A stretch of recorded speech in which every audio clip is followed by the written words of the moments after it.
మనలో కదిలే భావాలు మనను కదుపుతూనే ఉంటాయి. ఆ భావాలకు అనుగుణముగా శరీర స్పందన సాగుతుంది. ఇదే నిత్య జీవితము. నిద్రలో కూడా వదలని భావ కదలికలు కలలుగా కదులుతున్నాయి. ఇదంతా శరీర మనసుల ఆట. కానీ ఈ ఆటకు ఆధారమైన ప్రాణశక్తి నిశ్చలం, నిర్మలం, అనంతం. ఈ విషయానికి మనకు తెలియదు, అనుభవం లేదు. ఈ జ్ఞానాన్ని అందించేదే ఆధ్యాత్మికత. మేఘాలు కదులుతూ సాగుతూనే ఉన్నాయి. అవి అనంత, నిశ్చల, నిర్మల, ప్రశాంత ఆకాశములో సాగుతున్నాయి. మేఘాలను చూస్తే కదలిక తెలుస్తుంది. ఆకాశాన్ని చూస్తే నిశ్చలత్వం తెలుస్తుంది. రెండింటిని ఒకేసారి చూడగలిగితే కదలని అనంత నిశ్చలతలో పరిమిత కదలిక కనపడుతుంది. కదిలేది, కదలనిది ఒకేసారి తెలుస్తుంది. మనము ఇంతే, కదలని ప్రాణశక్తిగా పిలువబడే అనంత, నిశ్చల, నిర్మల ఆత్మశక్తిలో, మేఘాలవలే భావాలు, మేఘము నీరై వర్షించినట్లుగా, మన దేహము కదులుతన్నాయి. దేనిని చూస్తుంటే ఆ భావనలో ఇరుక్కుపోతున్నాము. మొత్తాన్ని ఒకేసారి చూడగలిగే జ్ఞానాన్ని, దర్శనాన్ని అందించేది ఆధ్యాత్మిక, ఆత్మజ్ఞాన చదువు.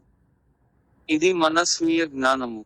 మనమే అయి ఉన్న మన అనంతాన్ని అర్థం చేసుకోవటం.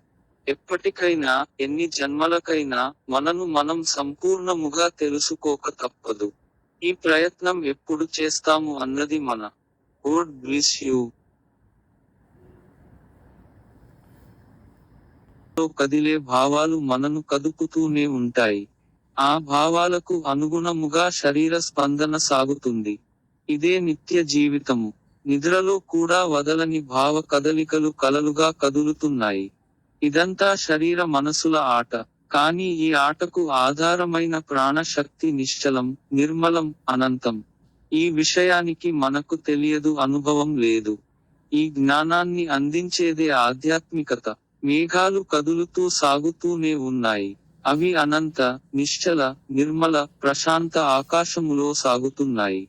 మేఘాలను చూస్తే కదలిక తెలుస్తుంది. ఆకాశాన్ని చూస్తే నిశ్చలత్వం తెలుస్తుంది. రెండింటిని ఒకేసారి చూడగలిగితే కదలని అనంత నిశ్చలతలో పరిమిత కదలిక కనపడుతుంది. కదిలేది, కదలనిది ఒకేసారి తెలుస్తుంది. మనము ఇంతే, కదలని ప్రాణశక్తిగా పిలువబడే అనంత, నిశ్చల, నిర్మల ఆత్మశక్తిలో, మేఘాలవలే భావాలు, మేఘము నీరై వర్షించినట్లుగా, మన దేహము కదులుతన్నాయి.